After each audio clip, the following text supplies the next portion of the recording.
Hello traders, most welcome to my YT channel trade with Sam पर, जहां पर हम निफ्टी और बैंक निफ्टी का डिस्कशन करते हैं नेक्स्ट डे के लिए, यानी मंडे मार्केट के लिए। मार्केट कैसा बिहेव कर सकता है उसके ऊपर बात कर लेंगे। आज निफ्टी या बैंक निफ्टी ने कैसा बिहेवियर किया उसके ऊपर बात कर लेंगे। और आज का डिस्कशन थोड़ा सा इंपॉर्टेंट रहने वाला है क्योंकि मार्केट काफी वॉलेटाइल था और एक अच्छा मोमेंटम, बुलिश मोमेंटम अपसाइड में देखने को मिला है, जो कि एक अच्छी चीज है। ऑलराइट, हालांकि ये एक्सपेक्टेड नहीं था बहुत ज्यादा बुलिश मोमेंटम, बट कल मैंने आपको एक चीज बताई थी कि मार्केट में ऑल ओवर कॉल राइटर्स भरे पड़े हैं, नो डाउट। और इसका ये मतलब नहीं है कि मार्केट रेजिस्टेंस लेके नीचे गिरेगा। अगर इसने रेजिस्टेंस को ब्रेक किया तो मार्केट अपसाइड में एक अच्छा शॉर्ट कवरिंग भी दे सकता है। ऑलराइट, अगर आप कल की वीडियो देखोगे तो आपको समझ में आएगा जो जो हमने डिस्कशन किया था। कुछ वैसा ही देखने को मिला है। मार्केट में ऑल ओवर लिक्विडिटी भरी पड़ी थी। अगर आप ध्यान से देखोगे 800 900 रेजिस्टेंस एकदम पिछले 2-3 हफ्ते से मार्केट ऑलमोस्ट इसी जोन से रेजिस्टेंस ले रहा था, 922 865। अगर आप प्रीवियस हिस्ट्री उठाओगे ना तो ऑलमोस्ट हर जगह से यहीं से एक रेजिस्टेंस जोन लेने की कोशिश कर रहा था बाजार। बट आज कहीं ना कहीं उसका थोड़ा सा ब्रेकआउट देखने को मिला है और मार्केट वापस से 25,000 के ऊपर देखने को मिला है। अब इसका मतलब ये नहीं कि मार्केट वापस से एक बुलिश जोन में चला गया है, नो डाउट। बट एक चीज ये कंफर्म है कि जब तक 25,000 के ऊपर है तब तक कोई प्रॉब्लम अभी फिलहाल नहीं होगी, क्योंकि अगर आप यहां ध्यान से देखोगे ना तो 25,000 से 980 की रेंज में काफी अच्छी एक लिक्विडिटी जोन या फिर आप कहो स्टॉप लॉस पड़े हैं। और जब तक ये ब्रेकआउट नहीं होगा, इनका ब्रेकडाउन नहीं होगा, तब तक बहुत ज्यादा चीजें खराब होंगी नहीं। ऑलराइट, अगर आप ध्यान से देखोगे तो 25,000 के आसपास, 24,980 के आसपास अच्छे खासे स्टॉप लॉसेस पड़े होंगे, नो डाउट। और मार्केट ने काफी टाइम यहां पे निकाला है, लगभग 10 बजे से लेकर के ऑलमोस्ट 3 बजे के आसपास कहीं ना कहीं स्टॉप लॉसेस पड़े होंगे और एक जोन डेवलप हो गया है 24,980 और 25,000 के बीच में और 24,900 के आसपास, जो कि पुट राइटर्स भी ठीक ठाक बैठे हैं और नो डाउट यहां पे स्टॉप लॉसेस पड़े हैं। बट अगर आप स्टॉप लॉस की बात करोगे तो कहीं ना कहीं अगर आप बड़े टाइम फ्रेम पे देखते हो निफ्टी का चार्ट, तो थोड़ा सा अगर हम जूम आउट करें तो ऑल ओवर आपको चीजें थोड़ी सी समझ में आएंगी। आज की जो हाई है वो 25,137 के आसपास है, नो डाउट। और जो क्लोजिंग है वो 25,074, ऑलमोस्ट 25,080 के आसपास है। जो हाई लगा था वो 25,137 के आसपास तक गया था और अच्छा मोमेंटम मार्केट ने निकाल के दिया था। बट अगर आप प्रीवियस हिस्ट्री अगर चार्ट पे देखोगे तो कहीं ना कहीं 25,000 के तो ऊपर है। जो अगर आप यहाँ पे रेजिस्टेंसेस देख पा रहे हो, यहां से मार्केट ने एक अच्छा फॉल देखने को मिला है हर बार, नो डाउट। ऑलराइट, आपको स्क्रीन पे दिख रहा होगा। अगर आप प्रीवियस आओगे तो इस जोन से 25,100 के जोन से भी एक अच्छा खासा रेजिस्टेंस देखने को मिला है। बट ऑल ओवर अगर आप और बैक आते हो, थोड़ा सा अगर हम और पीछे करें तो कहीं ना कहीं आपको और चीजें थोड़ी सी क्लियर हो जाएंगी। 25,200 अभी यहां पे नहीं है, थोड़ा सा और पास आते हैं। वेट अ मिनट, यस, 25,100 के ही नीचे जो था वो था। बट आज 25,100 के हम ऊपर थोड़ा बहुत बनते हुए नजर आए हैं। आज 137 का हाई लगा था, जो क्लोजिंग है वो 84 25,084 के आसपास आई है और इन जोन के ऊपर आई है। ये जो जितने भी जोन्स है ना, ये रेजिस्टेंस के जोन है अच्छे खासे, इनके ऊपर आई है। अब जो आपका नेक्स्ट टारगेट है वो जो एक आप बड़ा ऑल ओवर टारगेट ले सकते हो वो 25,220 की रेंज के आसपास है, नो डाउट। क्योंकि यहां से भी मार्केट जब जब गया है एक अच्छा खासा फॉल, अगर आप देखोगे तो 12 तारीख को एक अच्छा खासा फॉल देखने को मिला। इस दिन एक्सपायरी थी और इसी दिन से नो डाउट, अगर आपको याद होगा तो एक्सपायरी वाले दिन जिस दिन ब्रेकडाउन आया था पूरे 25,000 के नीचे, उसी दिन से मार्केट ने फॉल करना शुरू किया था। ये वही ब्रेकडाउन है 12 तारीख को, 12 जून को निफ्टी की एक्सपायरी में जो ये ब्रेकडाउन देखने को मिला था, ये वही ब्रेकडाउन है। और यहीं से मार्केट फिर काफी नीचे चला गया 24,460 के आसपास। और ये जो आपको गैप डाउन नजर आ रहा होगा, ये वही गैप डाउन है जब इजराइल और ईरान का वॉर शुरू हुआ था। और इस गैप को फिल करते हुए मार्केट ने वापस से एक पुल बैक लेने की कोशिश की है और वापस से उठने की कोशिश की है। हालांकि 3 दिन से या 4 दिन से लगभग, आई थिंक 3 दिन से, Monday, Tuesday, Wednesday and Thursday, मतलब पूरा वीक मार्केट ऑलमोस्ट 25,200 के आसपास ही था। अगर इसके ऊपर निकलता है, नो डाउट यहां पे भी स्टॉप लॉसेस लोगों के बहुत अच्छे खासे रेंज में पड़े होंगे। और अगर इसका ब्रेकआउट होता है तो नो डाउट मार्केट नए हाईज की तरफ जाने की बिल्कुल कोशिश कर सकता है, उसमें कोई दो राय नहीं है।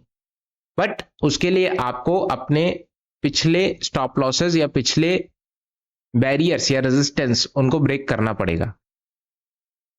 अभी का जो 125 का हाई है ब्रेक करता है 200 तक इजी टारगेट है, 240 नेक्स्ट, 240 के अगर ऊपर टिका रह जाता है 300 350 ऑन एंड ऑन फिर 25,500 तक जाने की कोशिश कर सकता है।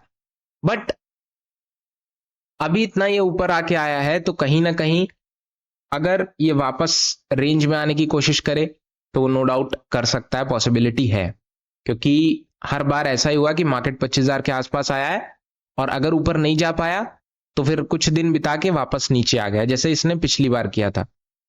ऑलराइट, और इस बार भी आया है। अगर ये फ्लो में ब्रेकआउट निकाल देता है और फ्लो में बढ़ जाता है तब तो ठीक है, बट अगर ये समय बिताता है यहाँ पे और ऊपर जाने की कोशिश नहीं करता है तो फिर ये उसी रेंज में आने की कोशिश करेगा जैसे इसने प्रीवियसली बिहेव किया था।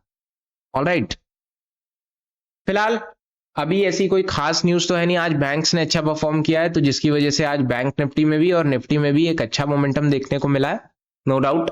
बट कहीं ना कहीं अगर आप ध्यान से देखोगे ये मोमेंटम कब तक वैलिड रहेगा, क्योंकि न्यूज वगैरह अगर आप इजराइल ईरान लोगे तो वो चल ही रहा है, भयंकर तरीके से चल रहा है, नो डाउट।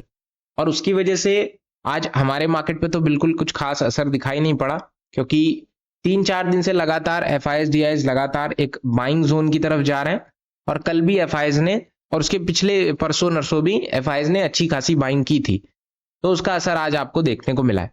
और मैं अक्सर कहता हूं हर दिन की एफआईएस और डीआईएस की बाइंग भी मैटर करती है, क्योंकि भले ही छोटा अमाउंट हो बट कहीं ना कहीं वो थोड़ा सा अगर एक बायस्ड फॉर्म में है तो कहीं ना कहीं एक बाइंग आपको देखने को मिलेगी। और लेवल बाय लेवल अगर आप ब्रेकआउट को देखते हो तो चीजें इजीली समझ में आती हैं। ऑलराइट, अगर आप यहाँ पे ध्यान से देखोगे ना, मान लेते हैं कि अगर आपने ये रेंज छोड़ दी, फर्स्ट हाफ में 10 बजे तक छोड़ दिया, 10:30 तक आप कुछ ट्रेड कैप्चर नहीं कर पाए। ऑलराइट, मार्केट एक जोन बनाता है, ये 5 मिनट का टाइम फ्रेम है, आपको छोटा लग रहा होगा बट अगर आप 1 मिनट के टाइम फ्रेम पे देखोगे तो ये चीजें थोड़ी बड़ी नजर आएंगी। मार्केट एक टाइम फ्रेम बनाता है, एक साइड में मोमेंटम बनाता है, एक रेंज बनाता है, और यहां पे जब भी मार्केट आ रहा है एक रेजिस्टेंस लेने की कोशिश कर रहा है और एक स्टॉप लॉस फॉर्म कर दिया, मतलब एक लिक्विडिटी जोन इंट्राडे पर्पज से एक फॉर्म हो चुका है, यहां पे लोगों के स्टॉप लॉसेस पड़े हैं। एट लास्ट मार्केट ने इसका यहां से एक अच्छा खासा रेजिस्टेंस लिया और ऑल ओवर जो ये रेजिस्टेंस है ना, अगर थोड़ा सा और नीचे आता तो हम ज्यादा कॉन्फिडेंट होते बाइंग पर्पज के लिए। क्यों? क्योंकि ऑल ओवर जो ये बाइंग है इसकी एक प्रॉफिट बुकिंग अभी कुछ खास देखने को मिली नहीं थी। अगर ये 25,940 950 की रेंज में आता तो हम इजीली बाइंग की तरफ जा सकते थे, बट कहीं ना कहीं 25,000 की रेंज में जितने भी ऑप्शन बायर्स हैं, अगर आप ऑप्शन चेन देखोगे ना तो एक हैवी अमाउंट में 25,000 24,900 24,950 एक अच्छी खासी ऑप्शन कॉन्ट्रैक्ट्स वो बना के बैठे थे। थोड़ा भी अगर मार्केट नीचे आता तो कहीं ना कहीं उसके पास उठने के पूरे चांसेस थे और वो होता हुआ नजर आया। बस आपको वो चीजें पहचाननी थी। अगर आप कैंडलस्टिक पैटर्न देखोगे तो उससे भी आप क्लैरिटी निकाल सकते हो। अगर थोड़ी बहुत साइकोलॉजिकल नॉलेज या फिर थोड़ी बहुत चार्ट पैटर्न की नॉलेज है तो उससे भी आप चीजें निकाल सकते हो। और सिंपली अगर आप यहाँ पे देखोगे तो कहीं ना कहीं एक ब्रेकआउट हुआ और यहाँ पे स्टॉप लॉसेस पड़े थे, मार्केट थोड़ी देर वेट किया। हालांकि इसका कोई मतलब नहीं बनता है, क्योंकि ये 3 बजे का या जो मूव देखने को मिला है 3 बजे का मूव है, इसका कोई खास मतलब नहीं बनता है। बट अगर ये थोड़ा शुरू का मूव होता तो नो डाउट एक अच्छा और मोमेंटम ग्रैब कर सकता था मार्केट। ऑलराइट, ये तो टेक्निकल बेसिस पे बातें हो गई। मार्केट जब चार्ट पैटर्न बना लेता है तो बातें बनाना बहुत आसान होता है, क्योंकि वो चार्ट सीधा सीधा आपको दिखता है। बट लाइव चार्ट पे आपको प्रिडिक्ट करना थोड़ा सा आपको समझना पड़ेगा और उसके लिए आपको चाहिए नॉलेज के लिए आपको चार्ट को टाइम देना पड़ेगा। ऑलराइट, फिलहाल ऑप्शन चेन देख लेते हैं। फिलहाल डिस्कशन बहुत हो गया। अगर आप ऑप्शन चेन देखोगे तो कहीं ना कहीं 25,000 के आसपास पुट राइटर्स ठीक अमाउंट में बैठे हैं, 25,100 के आसपास भी ठीक ठाक पुट राइटर्स है, बट 25,000 का जो जोन है ये मैटर करता है एंड 24,900 के आसपास भी पुट राइटर्स हैं। 25,000 के आसपास कॉल राइटर्स भी हैं और और कहीं कुछ खास नहीं है। नो डाउट ये जो कॉल राइटर्स और पुट राइटर्स हम ये चार्ट पैटर्न या फिर मार्केट खत्म होने के बाद देखते हैं, ये जब मार्केट खुलता है तो कहीं ना कहीं नए ऑप्शन कॉन्ट्रैक्ट्स बन जाते हैं, बट एक आइडिया हमें एट लास्ट मिल जाता है कि मार्केट अगर ये लेवल ब्रेक करता है तो हम ऐसा जा सकते हैं। और ये जो ऑप्शन कॉन्ट्रैक्ट्स है ना, ये बहुत ज्यादा मैटर नहीं करते हैं नेक्स्ट डे के लिए, क्योंकि नेक्स्ट डे काफी हैवी अमाउंट में बन जाते हैं। या जब मैटर करेगा जब एक्सपायरी थोड़ी सी पास हो। ऑलराइट, अभी तो काफी, अभी हम फ्राइडे है, मंडे है, अभी बहुत टाइम है एक्सपायरी में, तो ये अभी कुछ खास मैटर करेगा नहीं। नेक्स्ट डे काफी अलग हो सकता है, मे बी कॉल राइटर्स ज्यादा हो जाए। ऑलराइट, तो आपको इंट्राडे पर्पज से चीजें समझनी पड़ती हैं। जैसे आज का बिल्कुल पॉइंट ऑफ व्यू चेंज हो जाना चाहिए था आपका, ये जो बाइंग मोमेंटम देखने को मिला है। ऑलराइट, तो ऐसी चीजें आपको समझनी पड़ेंगी। 25,000 आपका एक जोन है, लेवल्स मैंने आपको बता दिए थे, 25,000, 24,970 ये नीचे के लेवल्स हैं, और अपसाइड में ये रेजिस्टेंसेस हैं। अपसाइड के रेजिस्टेंस जो हैवी लिक्विडिटी या हैवी रेजिस्टेंस जोन है वो 25,200 की 200 से 240 के आसपास है। अब इसके नीचे भी कहीं ना कहीं हो सकता है, बट ये रेंज एक हैवी रेंज है रेजिस्टेंस की। ऑलराइट, एक बार बैंक निफ्टी देख लेते हैं। बैंक निफ्टी अपना उसी जोन में चल रहा है और 56,100 के आसपास इसने ब्रेकआउट किया है, और 324 के आसपास इसका रेजिस्टेंस था, आई थिंक। यस, इसी रेंज के आसपास था। अगर इस रेंज का ब्रेकआउट होता है, इजी टारगेट आपका 56,500, 56,610 और ऑन एंड ऑन 800 और 57,000 की रेंज में जाने की कोशिश करेगा।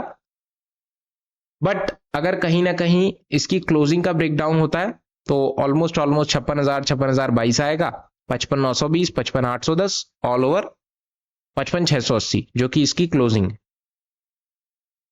ऑलराइट, और ये सब एक बाइंग जोन, ठीक ठाक अमाउंट में बाइंग जोन है, तो इसमें कोई प्रॉब्लम नहीं है अगर यहां से मार्केट उठने की कोशिश करता है या नीचे ही ओपन होता है। और मोस्ट प्रोबेबली मंडे को ये चांसेस हो सकते हैं कि मंडे मार्केट गैप डाउन ही ओपन हो, क्योंकि फिर अगर गैप अप ओपन होगा तो फिर मार्केट साइडवे हो जाएगा, बहुत ज्यादा मोमेंटम कर नहीं पाएगा। या तो फिर बहुत बड़ा गैप अप ओपन हो, लाइक 25,200 के 240 के ऊपर ही हो, बट अगर नीचे ओपन हुआ तो चांसेस हैं आपके उठने के। बट अगर बीच में ओपन हुआ गैप अप के आसपास थोड़ा बहुत, तो फिर बहुत कम चांसेस हैं कि मार्केट बहुत ज्यादा वॉलेटाइल बिहेव कर पाएगा, फिर वो साइडवे रेंज में ही रह जाएगा। फिलहाल डिस्कशन यही है। वीडियोस पसंद आती हो तो लाइक करना मत भूलना, चैनल को सब्सक्राइब कर देना। कोई क्वेश्चन है तो आप कमेंट में पूछ सकते हो। Thank you so much.